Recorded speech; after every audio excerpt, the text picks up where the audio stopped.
All right, welcome everybody. We are here live on location at Insight Brewing, one of our partners here. This is Wooden Sticks. I am your host, Kevin Gorg. Happy to be joined by, from The Athletic, how about a big round of applause for Mr. Michael Russo? Thank you. Honored to be on again. It's going to be great. As always, looking forward to this conversation with you. It's been a topsy-turvy run for our favorite hockey team. Mike, the Minnesota Wild right now have that cushion, but they continue to see these injuries pile up. Your thoughts on where the Wild are now and where they're going to be in another month when the playoffs start? Well, first of all, I knew you were going to get back to me when you had Zach Halverson and Kevin Fallness on. I figured you were running out of guests, so I appreciate you calling me up and getting me back on again. Well played. Nice to be here at Insight Brewing, where I see they have an Athletic Brewing non-alcoholic beer. How about that? Yeah, named after the Athletic, apparently. You know what? I'm impressed, especially the last two games, because after the St. Louis Blues game, I just didn't know what we were going to see here, and with the injuries, and it just felt like they were tired and starting to really break. And then they come out and beat a very good LA team and with a hardworking effort. And then last night against Seattle, same thing. Like, it takes a lot of effort for this team to win right now when you have this many injuries, especially with Eriksson, Kaprizov, and Brodin out. But then you add Johansson out of the lineup with the illness and Foligno out with his upper body injury. And now Marco Rossi takes the puck off the kneecap. And yet they come out with a really quality effort last night and get two very necessary points. And, as we were shooting the breeze about Saturday, Kevin, I mean, you're playing the Buffalo Sabres before a road home back-to-back against Dallas and Vegas, and then a game against Washington and two games against New Jersey. This is a gauntlet of a schedule coming up. So you really want to get those 2 points against Buffalo on Saturday. And the more I watch this team, the more I believe, I don't know if they're going to get in, but they certainly deserve to get in. I mean, we were talking on the broadcast last night. Ryan Carter brought it up. The amount of salary on the ice, with the salary cap being roughly $89.5 million, the Wild had under $40 million on the ice last night. It's borderline ridiculous how they're going into battle night in, night out with the players they're missing. To me, it's not about the man games that has been missed. It's the money they've missed throughout the year. And as you get a feel for, yes, the Rossi injury last night, which I don't think is going to be long-term, but I would be shocked if we saw him this weekend. What's your feel on the bigger issue, which would be 97, Kirill Kaprizov? If and when he comes back, will it be in time to play some regular season hockey? Are they going to roll the dice, Mike, and just have him ready for game one if and when they make the postseason? Well, I think, if you listen to Bill Guerin the last couple of weeks, I mean, they are expecting him to play in the regular season. But as you mentioned, he's week to week, but the weeks are running out. Right. And I do think that in about 1 week, we're going to see him on the ice for the first time skating. The question is, how does he feel after, a couple skates? And then how long does it take to get him ramped up for the season? Can he get 2 or 3 games in to feel good with the puck? And get some confidence before going into game one of the playoffs. I think that's the hope. I think that's why Bill Guerin didn't want to go out and put him on. He's on LTIR, but put him on season-ending LTIR, where all of a sudden you're going to go get a couple players, but then you have to might say to Kirill, "Hey, you're not coming back," and you're got to wait out till game one of the playoffs. I don't think they wanted to have that conversation with their best players, so. They're just trying to keep their head above water. But I do think unless something's changed here, the impressions I get is that pretty much a week from now, we're going to see him on the ice for the first time. Then the question is, how long does it take to get him going again? Is there's going to be a ramp up where I think Kaprizov's going to need a few games to get up to speed and back to where he needs to be to help carry this team. And the injuries do continue to pile up. And luckily right now for Minnesota, their goaltending has been great. We're going to get to that.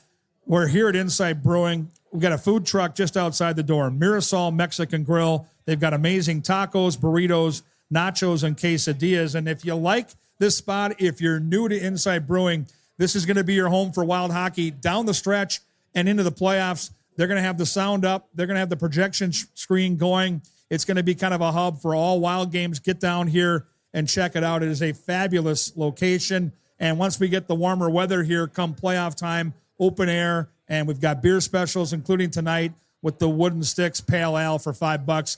Philip Gustafson, Michael, I don't think this has been talked about enough. This guy has been amazing. Both goaltenders combined have a top 3 save percentage in this league. And without these two goalies, they probably have no chance of making the postseason. Yeah, I mean, right now we haven't seen. I'll be interested if Marc-Andre plays on Saturday because he's going to play one of these 2 games. Right. And it's been, in the back-to-back, and you got to think that you're going to want to give him 1 game maybe to get ready because he hasn't played in a while. But Gus has just been playing his best hockey at the best time. And I give him a lot of credit because, from the month of January until the Four Nations, he wasn't winning a lot of hockey games. He was bleeding goals against. And it really started that one game against the Blues where Marc-Andre came into relief for him and wound up coming back and winning that game. But ever since the Four Nations where he got sick there, he's really, really played tremendous hockey. And when they needed him, or they need somebody to step up, they've been playing really quality defensive hockey.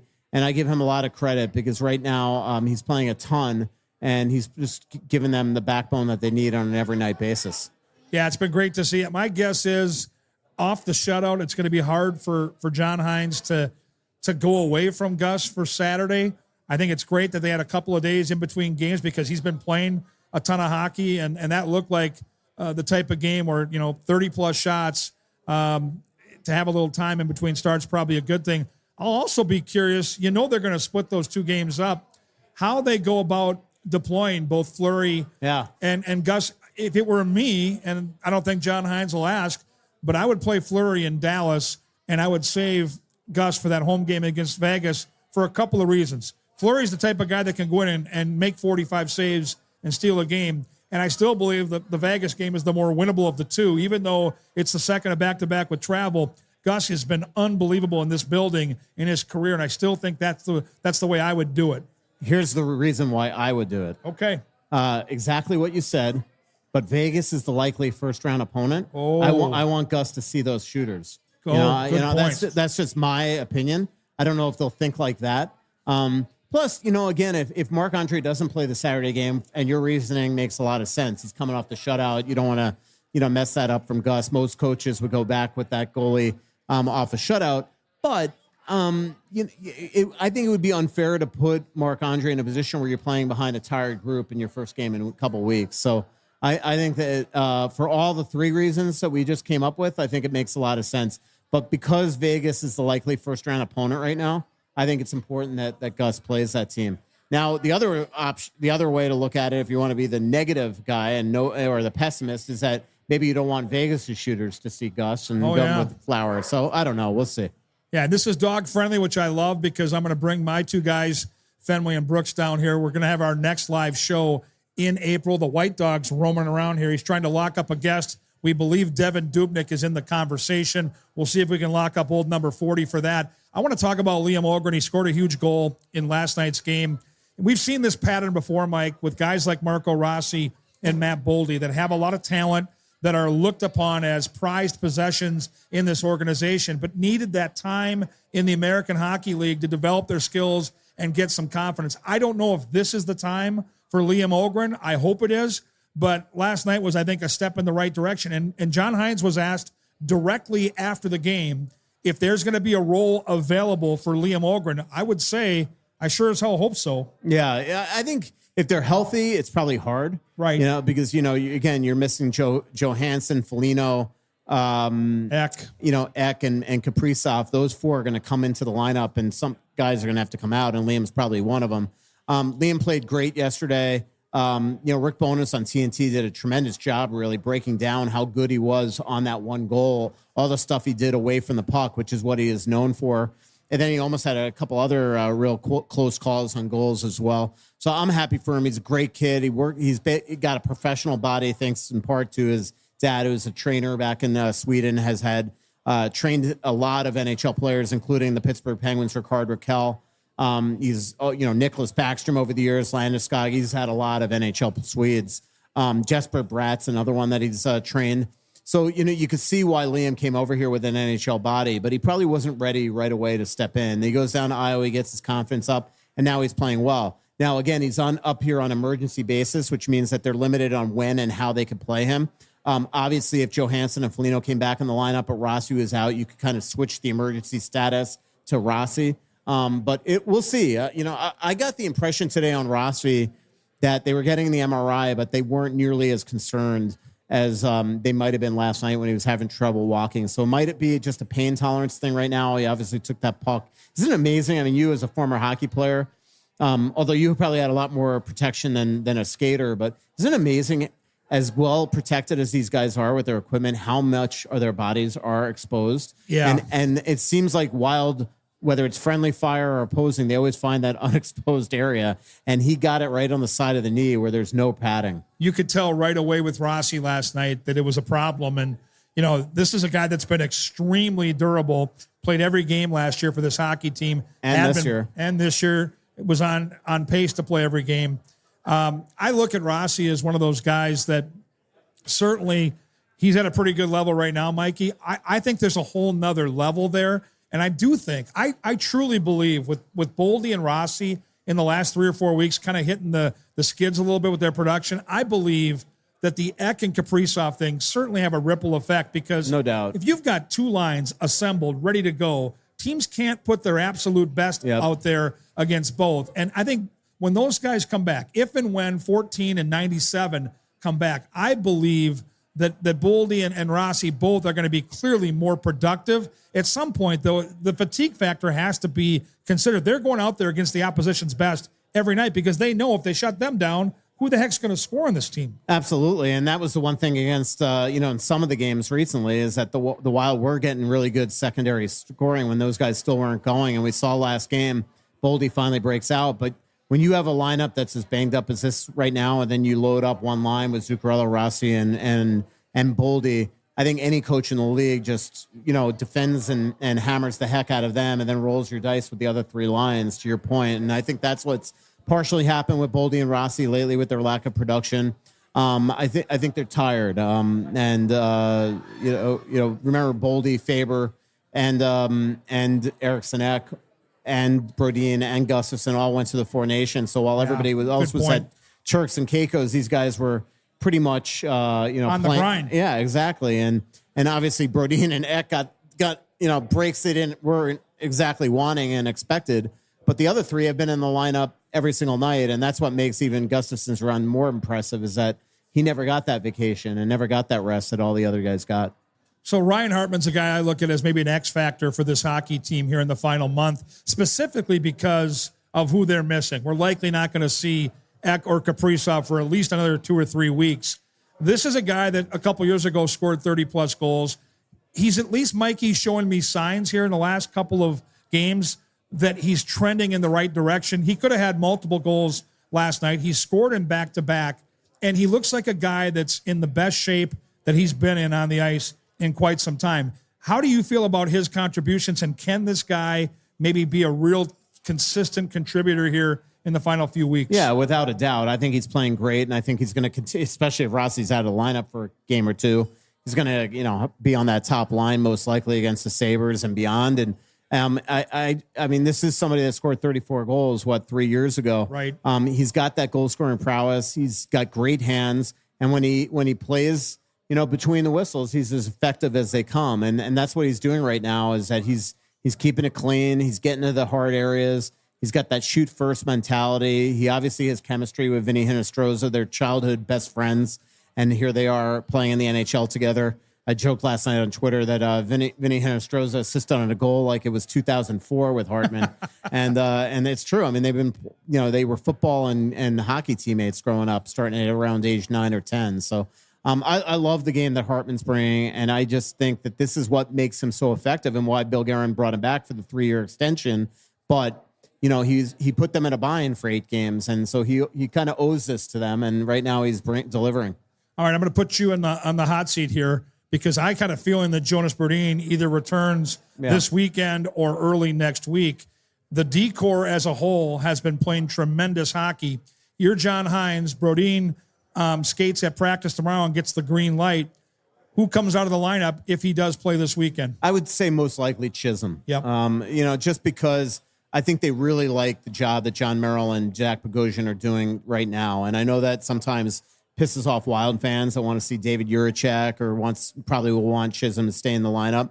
But those guys have a role. Not everybody can be a top 6 guy. I mean, a top 2 pair guy. I mean, they are, penalty killers. They play a gritty style of hockey, and there's a trust there from the coaching staff. So my guess is that those guys stay in the lineup and Chisholm comes out. And to your point, I agree with you. I mean, I think Brodin's very close. He had a very tough injury. I'm curious to see how he feels and looks because, I saw him in the locker room the other day and, the signs of that injury are still there. I mean, it is like, his knee is still all discolored and everything. So I don't know what he's feeling, but he looks great on the ice. I thought we would already see him actually this week. But I think it's coming close. Me too. And I think I would agree with you. I think Declan Chisholm's a terrific player. I think he and Spurgeon have really grown and built chemistry together. But I can't break up that third pair. I like the way Merrill and Bogosian are playing, and they give you that grit that you need with that third pair. And I think you got a guy in Brodin now that's a top 4 guy that will mesh in that spot much more seamlessly. So, yeah, and we know that he plays great with Spurge. And you get Middleton with Faber. I think it's pretty good. That's the voice of Michael Russo from The Athletic. He is world renowned for being the greatest hockey insider. We're lucky to have him here in Minnesota covering our team for The Athletic. We are at Insight Brewing. This is one of our live shows. We're going to do this once a month. And we've got a Mirasol Mexican Grill food truck just outside the door. We've got beer specials. We've got board games to our left. It's dog friendly here at Insight Brewing. There are board games. I mean, this is a place where you want to hunker down, have some great beer, hit the food truck, listen to Russo, and bring just your dog. Chill. Yeah, and I love that you can bring your pups. So this will be the Wild headquarters throughout the end of the regular season, into the playoffs, with sound on all the games, so you can hear the great voice of our dear friend, Anthony LaPanta. He'll be purring like a panther. It'll be spectacular fun. We're going to have time for questions later. I know Bob's here, one of our regulars. We're going to have him do some trivia with us. We got some cool pucks, an autographed Mikko Koivu puck from the celebration from 1,000 games from Mikko. We've got a Cam Talbot autographed picture. We've got some Minnesota Frost PWHL championship pucks.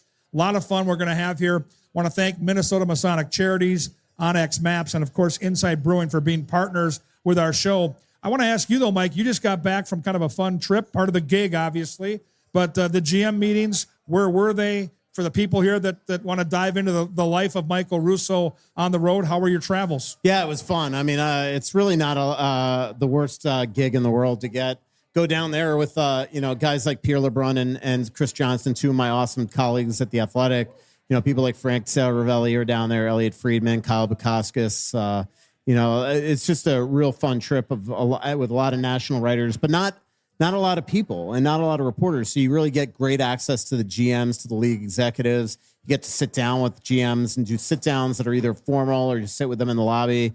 It was a good time for me to really catch up with Bill Guerin and sit down with him in more of an informal situation as well. And so it was fun. There wasn't a lot of big news there other than, it was funny because yesterday there wasn't a lot of actual news, but yet it was a very meaty, wrap. We got a real good video lesson that we were allowed in as well to see, guys like, to see how the Situation Room gets rid of goalie interference or enforces it. They showed 54 clips to the GMs and had them basically judge, and the majority on 52 of 54 agreed with the league's ruling. There was only one of them that was unanimous, 32-0. Guess what it was? Which one? It was the Lucas Raymond goal in Detroit, first game after the break when DeBrincat was in the crease and Unbelievable. John Hines challenged, and we were all like, "What are you doing?" And 32-0 was the only unanimous video review that every GM in the league's like, "Yeah, you got that right." Okay. Everybody else had a little. There were up a couple other calls that night, or that afternoon that didn't go the Wild's way. Yep, exactly. So, that one. They're not extending overtime. They're not changing the playoff format. I didn't think they would. The Four Nations success is having them clearly reimagine what an All-Star weekend might look like in the future. They've already announced the New York Islanders next year, but I asked the question to Gary, and it opened up a can of worms if there was going to be an All-Star game. He's like, well, and clearly they're brainstorming ideas. They can't really pull it because they've already promised this to the Islanders and season ticket holders, but I don't think we're going to have a game. but I don't think they're going to cancel it altogether because the Olympians are all flying to New York to fly out of JFK for the Olympics in Milan. And that was supposed to be the gateway, the big send-off. Well, right. now you're probably not having a game. And the reason why is because, one, they know that none of these players are going to do anything full of energy to get hurt going before the Olympics. And two, the All-Star game on a good year is as boring as it comes. So I think that after the success and the smashing success that the league had with the Four Nations, because everybody cared, I have a feeling that All-Star weekends in the future are going to be very, very different.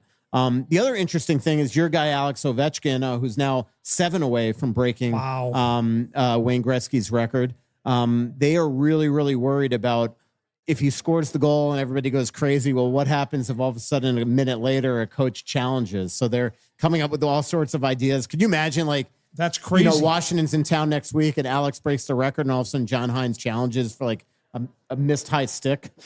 Or an offsides, right? Exactly. An offsides that happened like 45 seconds before that. It is keeping the league up at night. So we talked about that. Really interesting is that once Ovi is 4 away from breaking Gretzky's record, Wayne is going to start traveling to every single Ovechkin game. They're bringing a traveling ceremony on the road, 10 different cameras on the road also. Oh, wow. So really, once we get in the next week or so, Alex, this pretty much close, they're going to have a ceremony in that building wherever it is. And remember, he comes here on the 27th. So he's 7 away now. I think he'd have to get an unbelievable tear. But, there is a chance if he gets to 4 away before that, we could see Wayne Gretzky at XL Energy Center on the 27th. And which is really cool. And, we lost that game on FanDuel Sports Network. They flipped the Colorado game, which the Wild won a week and a half ago, so they could have that game. Smart play by national TV. Totally get it. And I have mixed emotions, whether I want that to happen at the expense of my favorite hockey team. I think it'd be really cool to be in the building. You mentioned the Gretzky factor, the greatest of all time, without a doubt. But what if it's an impactful goal? I wonder, because we have such hockey-loving fans here in this market that would appreciate the magnitude of that goal. But if the Wild are in this meat grinder that we think they're going to be in for a while here to close the season, and let's just say it's a tie game, and there's under 5 minutes to go in the third period, in a normal sequence, that crowd's going to go crazy for Ovechkin. If it's a game where he scores the game-winning goal and it costs the Wild 2 valuable points, I'd be very curious to see how our crowd would handle it. I think they'd handle it well, but I agree with you. It'd be a pretty brutal timing for the Wild. And he does, as we know, have a history of scoring against the Wild. Yes. Yeah, a lot. So we'll see. I mean, the one thing the league has asked the Washington Capitals, because I think he wants to break the record at home, is that if he's this close to breaking the record and they think at all they are going to scratch him on the road, let the league know that, because this is a huge expense. Again, they are traveling with 15 people, Gretzky. They're bringing this essentially traveling circus, this ceremony that's going to happen whenever he breaks the record, 10 extra cameras for the national TV. So they just want a little heads up to say, he's not playing in Winnipeg or Minnesota. We're waiting for the Washington game. So that's one thing the league has also asked. Well, and I think they also need to give the market where they're playing in the heads up. Can you imagine if you're a fan and you want to be a part of history and he's within 1 or 2 and they're coming to St. Paul and you go on the market and go out there and spend like $500, $1,000 on a ticket, you sit down to watch warmups and there's no Ovechkin? I mean, that would be the biggest L of all time L's. I mean, that's horrible. Yeah, that would be awesome. Yeah, no, I'm somebody that doesn't pay for tickets, so that wouldn't have. Well, you don't care then. You'll be in the press box either way. I agree with you completely. I mean, the secondary market for these games are going to be off the charts, and that would be a tragedy if all of a sudden, somebody's spending $500 for a ticket, which is similar to what I'm paying for Glengarry Glen Ross in New York City. Oh, boy, in a couple look weeks. at that cast. I saw that cast. You sent me the screenshot. I couldn't believe it. I can't wait to get to New York. People always ask me, because, we've been traveling now. I've been doing it for 2 decades. You've been doing it even longer. My favorite city, without a doubt, on the Wild Road beat is New York. And it just so happened this year that we're doing the game in New Jersey to start the week. We're doing the game in Long Island to finish the week. But the middle game is national TV. So I'm going to go to Madison Square Garden as a fan and watch my favorite team. The night before that, I'll be on Broadway seeing Moulin Rouge. You can't beat New York, especially this time of year when it's a good walk-in city. It's a little warmer out. Yeah, no, it's going to be amazing. And that's as you and I would probably agree, besides getting to get paid to be at hockey games for a living, the real luxury of our jobs is the amount that we get to go to these incredible cities, have great meals, go to Broadway shows, as we're both doing on that road trip. So it's really sweet. And that's also another reason why selfishly I'm rooting for the Wild to finish in that seventh hole to play Vegas in the first round. Can you imagine us in Vegas? Oh my God. We're going to have 2 weeks. Yeah. We got that once, right after the pandemic. I didn't get to travel. Oh, right. We were still doing remote broadcasts. It was pure torture. Yep. And remember, the Wild won that first game, and then obviously lost in 7. Brodin got hurt early in that game. Soucy was out. They had, as usual with the Wild, just a laundry list of injuries. Eric was playing on one leg. That's right. We could be in Vegas for the Kentucky Derby. If the Wild make the playoffs, and you mentioned if they end up with a top wild card spot and playing the Golden Knights, we could be in Vegas at a Kentucky Derby party on an off day during the postseason. You know what's going to happen. We're going to end up with the second wild card spot. We're going to be up in frickin' Winnipeg, and nobody, no offense to anybody, the people up there are super nice. I love those guys. Like, honestly, I love Canucks. Like, they're great people. They're beer drinkers. They're cool people. I do not want to be in Winnipeg for 2 weeks. No. We'll leave it at that. Hey, you mentioned the overtime rule, and I'm not surprised it didn't change. I hate the shootout, and I'm waiting for the league to, at one point, adopt 3 points for a regulation win, 2 points for an overtime win, and 1 point for an overtime tie. And the reason I say it is, to me, the shootout, Mikey, is a gimmick. It's not real hockey. There's no back checker. We've seen all the different tricks they can do. It doesn't feel like it's a part of the game. It's not a part of the real game of hockey. Do you think that will ever happen, or are they just going to stick with what they've got right now? I think never happen, because what it does is it keeps all these teams that normally in a 3-2-1 system would not feel like It'd they're weed in them it. out.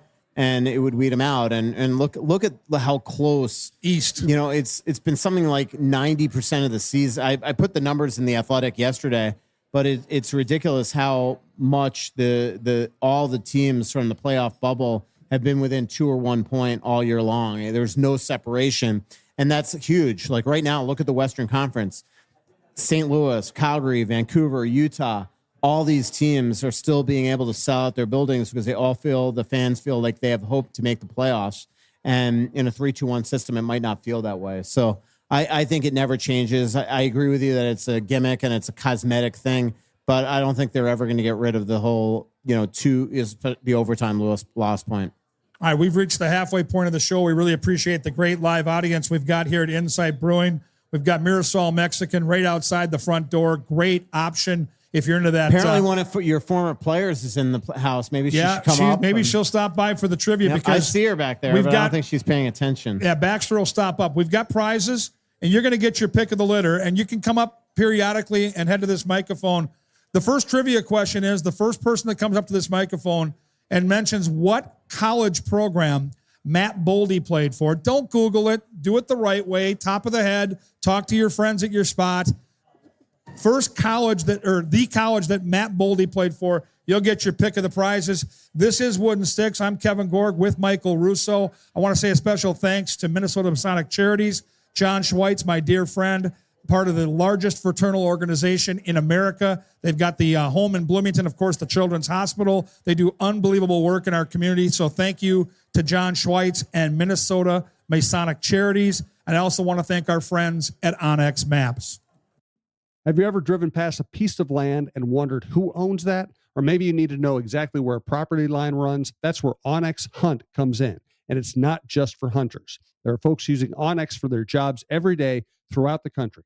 From farmers and ranchers mapping out their fields, wildland firefighters navigating rough terrain, to construction workers needing to know who owns what property, this app offers something for everyone. If you need the best land ownership maps, aerial imagery, and property boundaries in your pocket, Onyx Hunt is the tool for the job. Try it free for 7 days. Download Onyx Hunt in the app or Google Play Store, or visit onyxmaps.com/hunt to get started.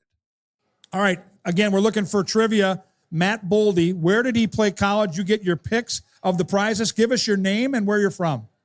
Mark Ferris from Rush City. All right, Rush City in the house. I know it's 1 of 2. I'm going to go Boston University. Michael? Oh, no. Close. No. Close. Come on up. Name and where you're from. I'm Jerry. I'm from Roseville, not too far from here, and I'm saying to say Boston College. Hey, Yeah, Boston College, you get your pick of the prizes. I'll take the Koivu 1000. Koivu 1000 celebration puck in the house. We had the BU guess. It was 1 of the 2. Rush City gets beat at the wire. It was a photo finish. So speaking of college hockey, it's a perfect segue. I'm super excited to watch Zeev Boyum and Denver starting tomorrow in the NCHC Frozen Faceoff. Mikey, you're going to be down there in St. Paul. This kid just got named NCHC Player of the Year. I think we're a little bit spoiled right now because Brock Faber made that transition from college to pro look way, way too easy. But if you look at their college careers, take out what Brock's done since he got here. If you look at them as college hockey players, you can at least compare and say, this guy could be pretty special too, right? Yeah, I mean, Faber was probably, more professionally ready, where I think it's easy to say in the 2 years that Boyum has been there that he's been the more of the dynamic of the two. Very different hockey players, but Faber was special. Remember when they signed him out of the University of Minnesota after the Frozen Four, where they lost down in Tampa when he wasn't on the ice for overtime? Just saying. Oh, boy. Yeah, they signed him, and, he played 2 games. And the Wild never, ever anticipated playing him in the playoffs. But he was so good in those 2 games in Chicago and Nashville that they played him. And he played all 6 games. He wasn't on the ice for a single goal against.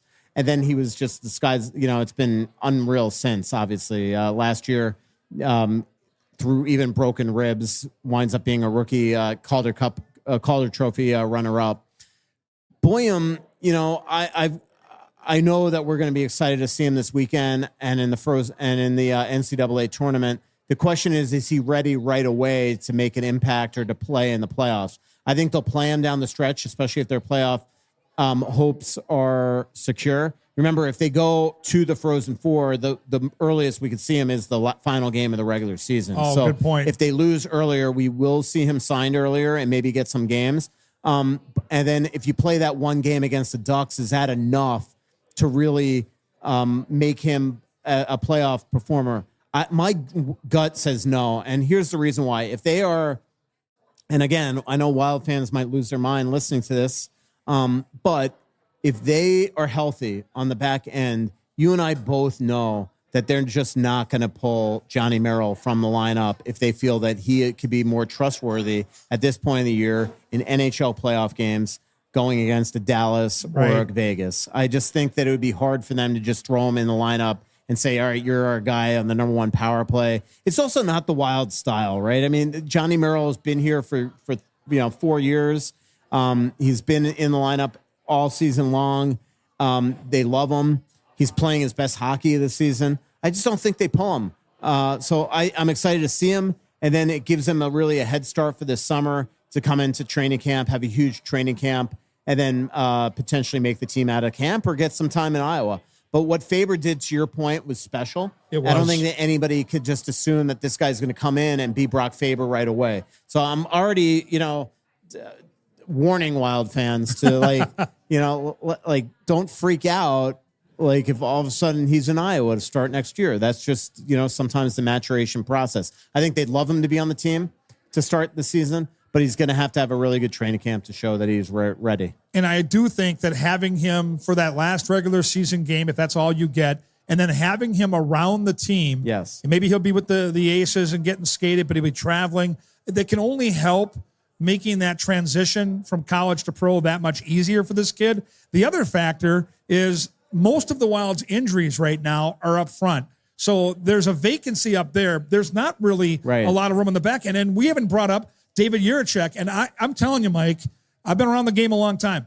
I know this kid has some deficiencies on the back end, and I totally get why he hasn't played right now. I'm 100% in agreement with the way they've used him. But I do think this kid has a ton of upside. He's young, he's big, and you cannot deny the offensive skill that this kid has. So that's another factor that tells me that we likely won't see Zeev Boyum in a Wild sweater come playoff time. Yeah, and look, when Brodin comes back, Jiricek probably goes back down to Iowa. We haven't seen him play yet. He's been scratched. If Rossi's out tomorrow, we'll see what they do. Maybe they even go 11-7. Who knows? But to your point, this was an investment for the future. When you give up a first, second, third, fourth Damon Hunt for a player of this age, they're baking him right now on the minors. The question I have is, when you give up that much, I think they got to do something to make sure that he has a chance in training camp next year. Right. And right now, with Faber and Spurgeon and Bogosian, there's no obvious spot on the right side unless somebody's traded. So, and we know it's not Faber. So, and that's the big thing. Like, I think the Wild fans are like, well, just pull out Johnny Merrill and put David Juracek in. They're not going to take a right shot defenseman and put that's 21 years old and put him on the left side right now. No way. And right now, like it or not, they watch him on an everyday basis. They know his deficiencies right now on his own end. They know that he makes sometimes some perplexing plays. And because they're not scoring a lot of goals right now, they're going with the guys that they know, that they trust, that are going to defend impeccably. And obviously, it's not like Johnny Merrill and Zach Bogosian are perfect players, but they trust them. And sometimes at this time of year, when you're fighting for your playoff lives with so many guys out of the lineup, you got to go with guys that know the system and that you trust. Yeah, it's going to be an interesting puzzle to solve moving forward. They have a ton of depth on that blue line. How do you feel? And just one other thing, like to your point on Boyum, just having him around the team, I think it's the same with Juracek. This has not been a wasted 9 games that he's been scratched. He's working with Andy Ness. He's working with Matt Harder. He's around the guys. He's practicing with Marc-Andre Fleury, who he knows really well because his agent's also Mark's agent. And so I think this is beneficial for him. What do you think of Marc-Andre Fleury just in general, saying that he's going to retire? And I think he will. Yeah. I do, Mike.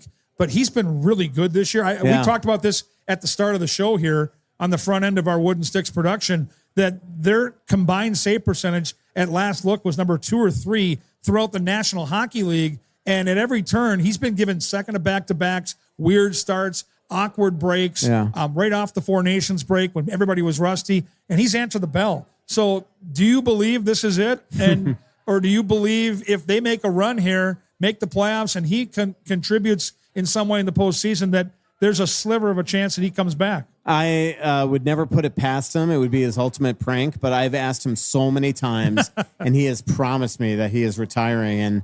And I mean, I'm sure now that we're getting to the last 2 or 3 weeks and he knows he's not the playoff starter and all that stuff, it's probably starting to be really hard for him. I mean, he told me in Vancouver that the one thing he's been doing in all these buildings is really taking it in the morning skate, looking around, trying to capture mental memories of all these places that he's been, knowing that this could be the last time he's ever walking out of this arena. So, it's tough, especially because they're not using him right now. So I'm sure that makes it even harder for him. But I do think that this is probably it. Yeah, it's a bummer because we've been spoiled in his time here. We're so lucky to have him. 100%. Even when we're just in the locker room getting different players. And, tomorrow we'll be at practice. And after practice, we'll be given a chance to go down at Tria and just go talk to the guys in the locker room. I make it a point every time I'm down there to at least stop by and say hi to Marc-Andre. And, here's a guy that gets bombarded with stuff like that, smile on his face every day. And he wants to be playing. He supports Gus. Like, he is the ultimate team guy.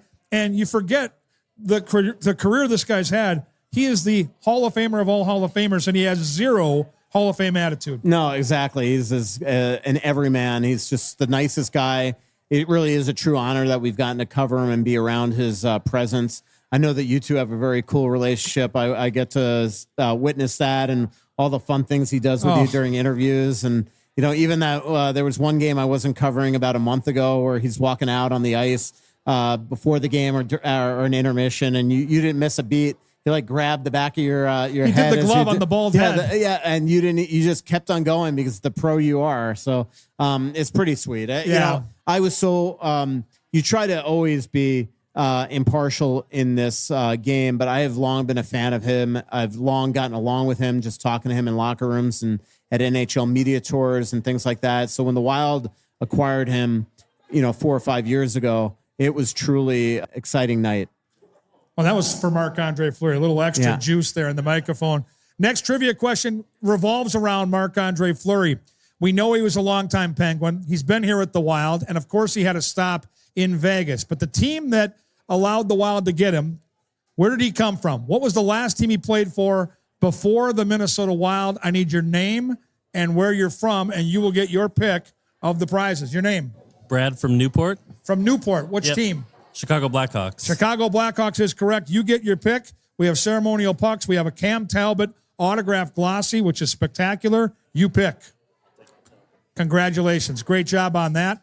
We still got a couple more prizes. We'll get to our trivia. We've got about 20 minutes to grind out here. Then Michael's got to get over to First Avenue. Tell us about the concert you're going to tonight. Yeah, Dead Man Winter tonight, which Nice. is Dave Simonet and Tim Saxog and Eamon's also in it. So 3 of the guys from Trampled by Turtles. So really, really excited. That should be awesome.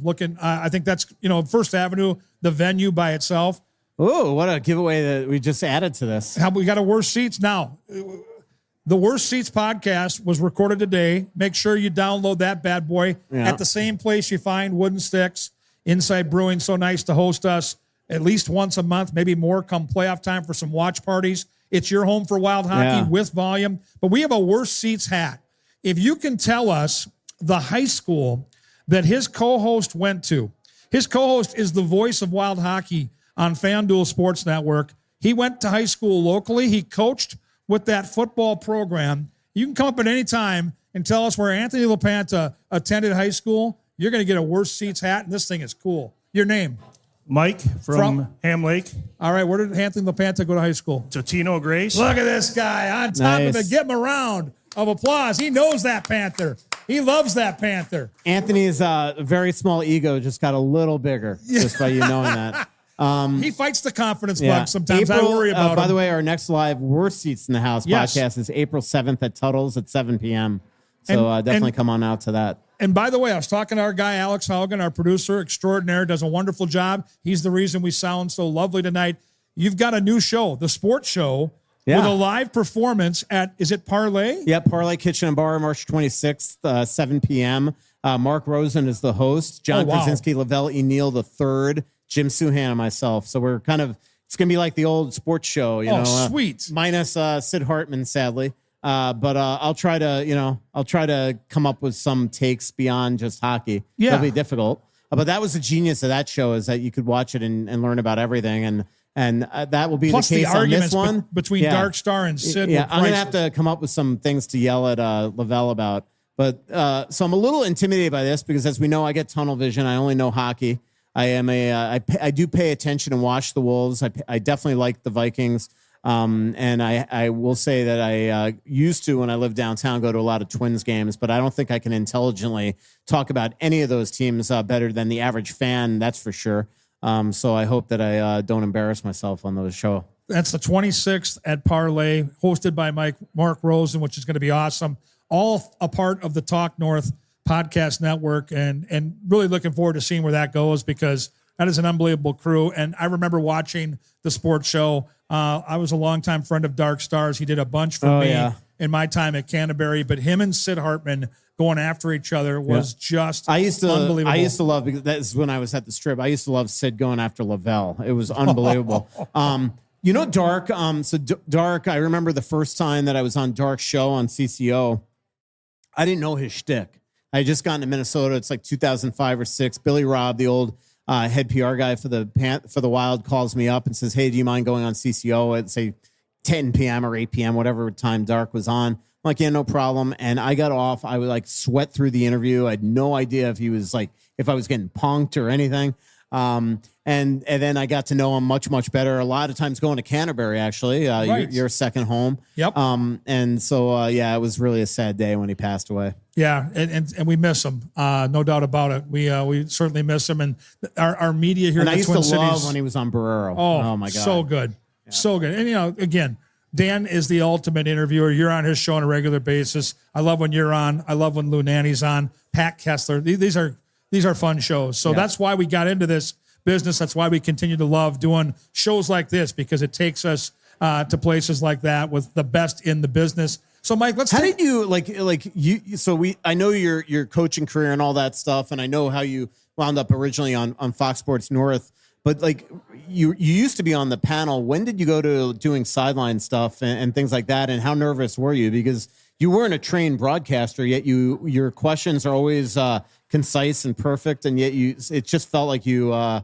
absolutely adjusted right away to that new role. I appreciate the question. I started at the time it was Fox Sports North. It was 2006, and you're right. I was one of the guys at the desk analyzing the games. At the time, I was a women's college coach. I had coached high school hockey, and I made the transition a year later. So it was like 2007, and they were down a reporter, and I was intimidated by it because at that point, I'd only been at the desk. I didn't have a relationship with the coaches and players, and unlike Ryan Carter and Wes Walls, I didn't play in the league. So as you know, when you work around these guys, you have to earn their trust and their respect, and that takes time. And I'll never forget my first year on the job, and I know you and I have had this conversation, and I would call Mikko Koivu now a friend of mine, but at the time, it was very uncomfortable. We were playing in L.A. The Kings were terrible at the time, and the Wild were in the middle of a really rough stretch of hockey, and it was late in the year. Like this year, they needed every point they could get. And they go out in the first period against a bad Kings team and take like 4 penalties, and they're down 2-0. And so Mikko's the guy that my producer, John Stroh in the truck, wants me to interview. And he's a very intense, cantankerous guy when things aren't going well for the club. So I asked him, and I'd watched all the guys, my spot in L.A. at Staples Center, all the guys come by to go to the locker room. I saw 3 or 4 guys literally shatter their stick on the way to the locker room. These guys were melting down. So I come back, welcome back to Wild Hockey. We're doing a live interview. I said, hey, Mikko, I said, tough first period. You still got 40 minutes to get back in this. How do you channel the frustration that certainly is mounting up the right way and come back out in the second period ready to play? He's like, who said we're frustrated? And I'm like, oh boy. Yeah, and he's kind of staring me down. So now I'm scrambling now. I'm like, all right, well, Mikko, they had 4 power plays in that first period. How do you stop taking penalties? Who says we're taking too many penalties? And literally he stopped the interview. He walked away and he looked at Aaron Sickman, our PR guy, and said, who the F is that guy? I'm never talking to him again. And I sat there going, I asked pretty logical questions. I felt like these were something that the guys at home on the Barker Lounger wanted to hear. And I got torched by Mikko Koivu. And you know Mikko. Oh, yeah. He didn't mean it personally, but he was pissed. Yeah, he's just intense during games. And, it got to the point that we didn't even want him after losses because if you asked the wrong question, he would just bite your head off. I just hung out with him a little bit in Montreal. We were in he was assistant GM for Team Finland during the Four Nations. So he and I had a long talk in the press room before the game one day. So it was good catching up. He still looks like he could play, that's for sure. But you've had definitely memorable moments. My favorite interviews every time is when you talk to Connor Durr. I remember one night in Atlanta, you were on the glass just gazing away. I was fascinated by Nicholas Backstrom's stretching routine and being an old goalie. You were definitely daydreaming. Yeah, I was. So fun. We've had some fun times on the road. You've been there during some Russo meltdowns. You've been there during some Russo Lapanta fights, which are the best, by the way. Yeah. Oh, I'm not kidding God. you. No, honest to God. One night in Phoenix, Lapanta and I were out like freaking. You guys almost came to blows. Yeah. It was so good. Yeah. And more often than not, house. and I hope Anthony's listening. I'm sure he is. He's a big fan of Wooden Sticks.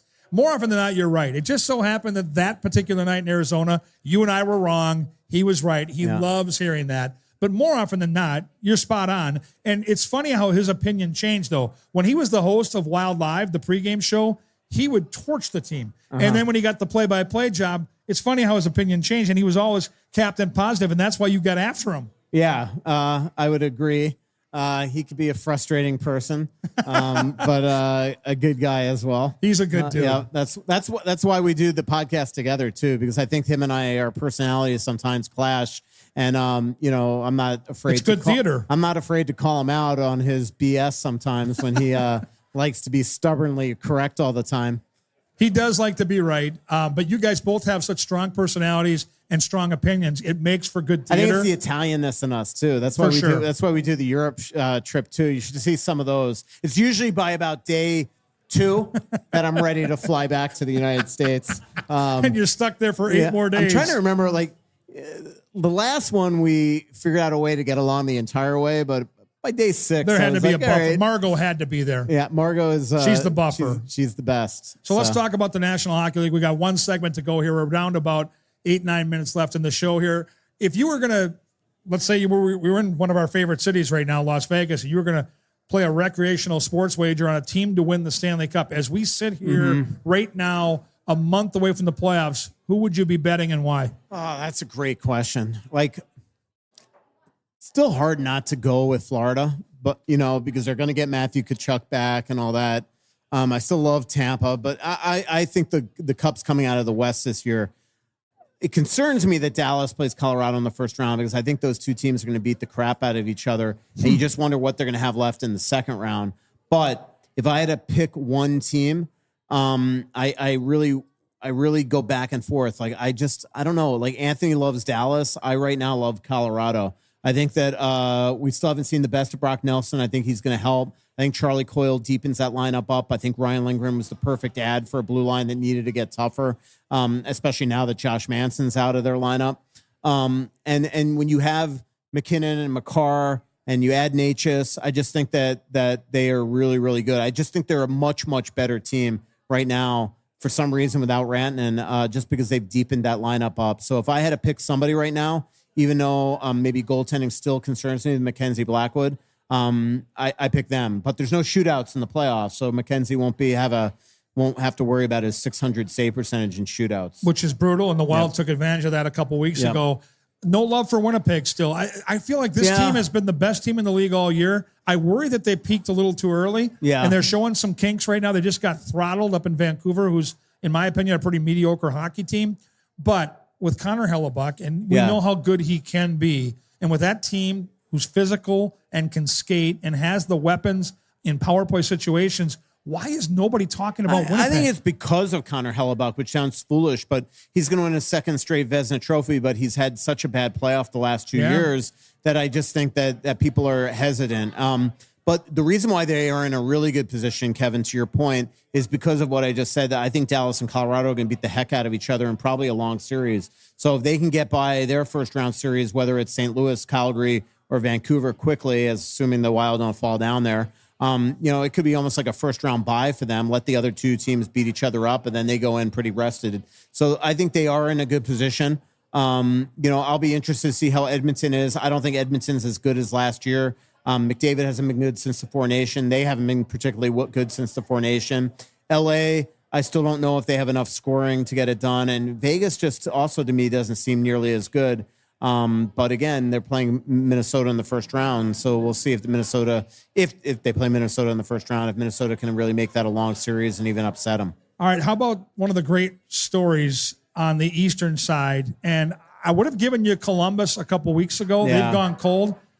How about Martin St. Louis and the Montreal Canadiens, the hottest team in the National Hockey League? We were there for the big night for Marc-Andre Fleury. If you would have sat me down and told me that night that this team was going to be in position this late in the year to make the playoffs, I would have thought you were on some kind of Montreal medication. There are plenty up there to choose from. How has this happened? Yeah, I have. It's a great question. I mean, Suzuki is one of the best two-way forwards in the league right now, and that's been something they've been waiting for. Caulfield's been unreal. Guys like Anderson and Gallagher have been great. Their blue line's been solid, and they're getting great goaltending, and they're a fast team.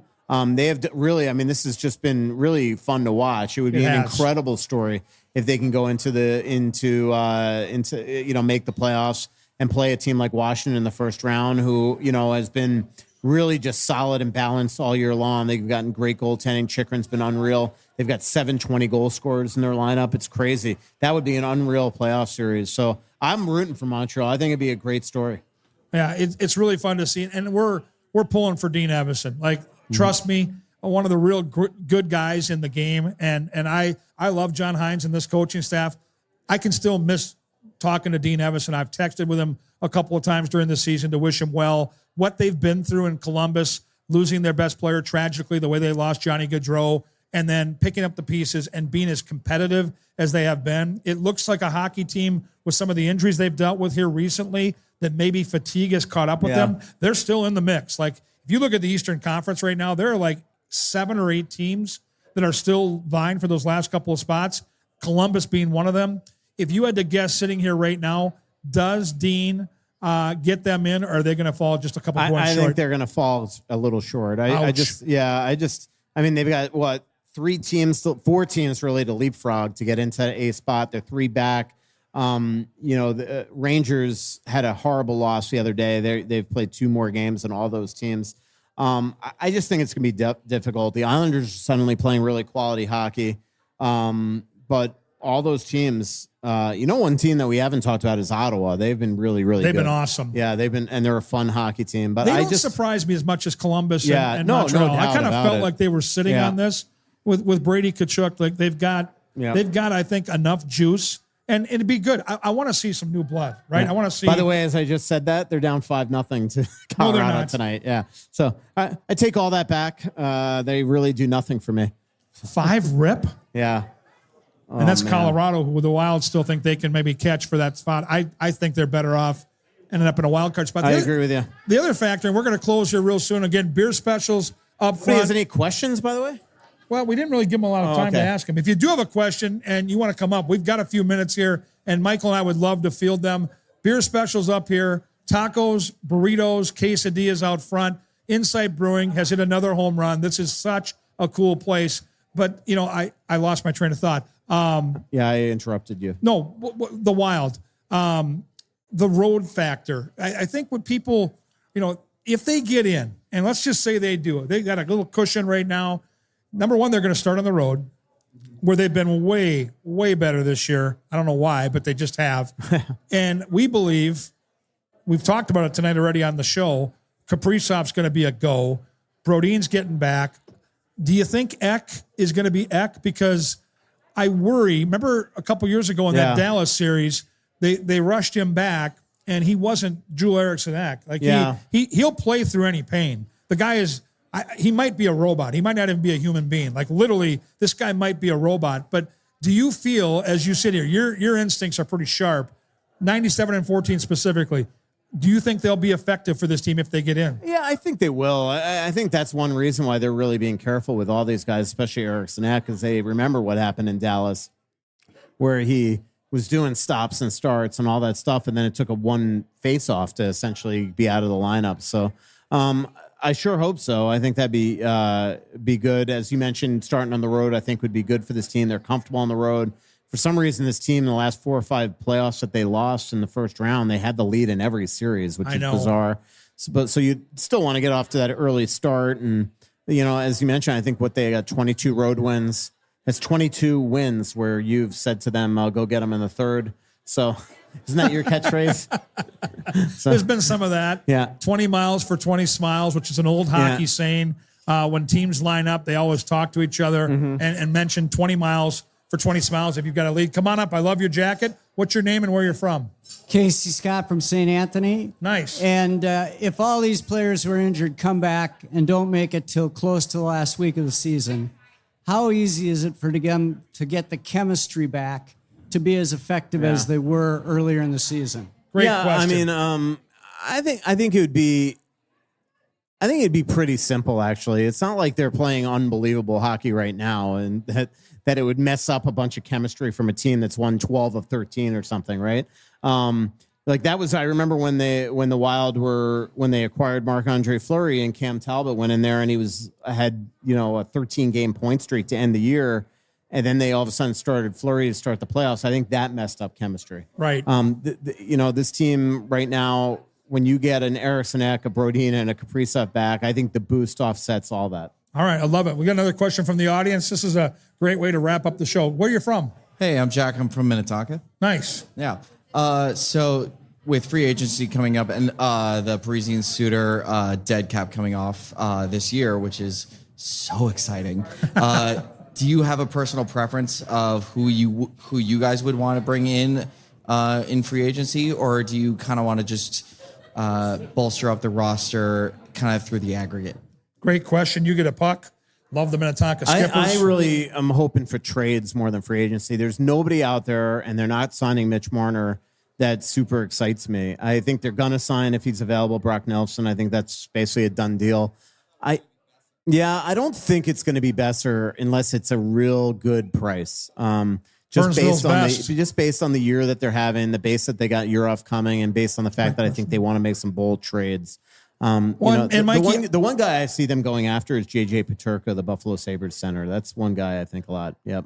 And they've got the blue line, like the depth. We've talked about it already. If you're going to add Zeev Boyum, which we think they will, into camp next year, You've got Nichols right now with Juracek. You've got a blue line that's deep back there, and you've got other players like Lambos waiting in the wings down in Iowa. I think it's going to be up front. To your point, I think the Brock Nelson thing makes sense. The center from Buffalo makes sense. You're going to want some depth on that front end, and you have to hope that if Marc-Andre Fleury retires, that Jesper Wallstedt is ready next year. Clearly this year it hasn't gone his way. We know the talent he has. We all love the kid, but there needs to be more next year because you're going to turn the keys over to those two Swedes. And I love where Gus is at right now, but we need another big step by that goaltender. Wallstedt's already hurt. He's hurt again. It's the fourth time this year. That's a problem. It's a problem. And back to Besser, like I would love it to happen. Like selfishly, So would I. You and I both love that kid. Such a great family. I'm not as confident as maybe I would have been like about a month ago. We got time for one more question. Your name and where you're from? Jerry. Yep, from Roseville. So the fact did the ranking of the ownership. So were you surprised by the results that Leopold was kind of like a B+, one spot below the Carolinas Tom Dundon? Oh, good question, because Mikey, you're in tight with Mr. Leopold. This guy spends money. Like, if I'm a Wild fan, I want an owner like this that is obsessed with winning a Stanley Cup. How do you answer that question? Every single game he's at, too. I agree with you. I think he's been a great owner for this team. He's not the one that makes the personnel decisions. He's always willing to spend to the cap. So I think that there's a reason why, even based on the fact that these Wild fans want to see this team finally go on a playoff run, that they picked him so high in that athletic poll. So, he wasn't Jeff Vinik high, but you're right. I mean, he was really, really high, and he certainly wasn't, Terry Bagula and Tom Dundon low. So I think it was well earned. But he knows it's time to deliver. The cap hell is over, starting this summer, thankfully. And now it's up for this team to, and this is why the pressure is going to ratchet up quickly here for Bill Guerin. There's no more excuses anymore. We're not going to hear about this cap hit anymore. It's time to go out and deliver the fans here a true contender. Yes, sir. Hey, it's Mark from Rush City again. Got a question. So along those lines, Guerin's talking about how he couldn't make any moves because the price was too much for like a Rantanen. And it's even if it's like 3 or 4 first round picks for the next few years. I mean, are we saying that we might get a Rantanen and a first round pick, or why wouldn't you just spend that capital to get it? Well, because this team is not a Rantanen away from winning a Stanley Cup, most likely, and he's not going to re-sign here. So you don't give up. No chance he'd sign. First round picks in Stankoven would be probably 2 first round picks. And who would the equivalent be on the Wild? I wouldn't say Matt Boldy, but probably a Rossi or something like that. Comes to mind, yeah. For a month of Mikko Rantanen when you know he's not going to come here. No way. Brock Nelson, that trade would be the equivalent of Danilo Urov in a first round pick. Nobody would want that when you could maybe sign him July 1. So I think, my big contention at the deadline was still putting these guys on LTIR, not necessarily going out and getting a $9 million player, but going out and maybe trading a 4th for a Nico Sturm or something like that. So it obviously didn't happen. Rantanen would never re-sign here? No, I mean, he wanted to go to where he wanted to go and made it very clear that. Great stuff. Hey, guys, how about a round of applause? Michael Russo from The Athletic. Don't forget, worst seats in the house with him and Anthony LaPanta. And, of course, the sports show next week at Parlay. We're going to do this once a month. This is your place for wild hockey. Insight Brewing. Thank you to the staff here for doing such an awesome job. Andrew Height, the white dog sitting at the bar. This is his production. And Alex Haugen, how about our producer here making us sound so good? That a boy, Al. My name is Kevin Gorg. This is Wooden Sticks. We are on Talk North. I want to thank once again Minnesota Masonic Charities, Onyx Maps, and of course our partners here, Insight Brewing. We'll catch you in April, live show, likely with a former Wild player, maybe Devin Dubnyk. Thanks for coming out, everybody.